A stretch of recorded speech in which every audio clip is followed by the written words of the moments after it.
मुसळधार पावसामुळे नायगाव पश्चिम येथील साकाईनगर 2 उमेळे परिसर जलमय झाला होता.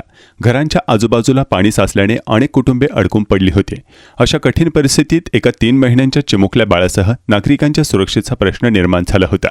घटनेची माहिती मिळताच वसई-विरार शहर महानगरपालिकेच्या अग्निशमन दलाच्या रेस्क्यू पथकाने क्षणाचाही विलंब न करता घटनास्थळी धाव घेतली. कमरे एवढ्या पाण्यातून मार्ग काढत जवानांनी तराफ्याच्या मदतीने बचावकार्य सुरू केले. या मोहिमेदरम्यान 3 महिन्यांच्या बाळाला अत्यंत काळजीपूर्वक सुरक्षित बाहेर काढण्यात आले. बाळ सुखरूप असल्याचे पाहताच कुटुंबियांच्या डोळ्यात आनंदाश्रू तरळले. यासोबतच अडकलेल्या ज्येष्ठ नागरिक आणि इतर रहिवाशांचीही सुरक्षितपणे सुटका करण्यात आली. संकटाच्या क्षणी अग्निशमन दलाचे जवान देवदूत ठरले. नगरसेवक आशिष वर्तक यांनीही घटनास्थळी उपस्थित राहून परिस्थितीचा आढावा घेत बचाव कार्यात सहकार्य केले. वेळीच मिळालेल्या मदतीमुळे मोठा अनर्थ टळला असून कोणतीही जीवितहानी झाली नाही. अग्निशमन दलाच्या या धाडसी आणि माणुसकीपूर्ण कार्याचे नागरिकांकडून कौतुक होत आहे.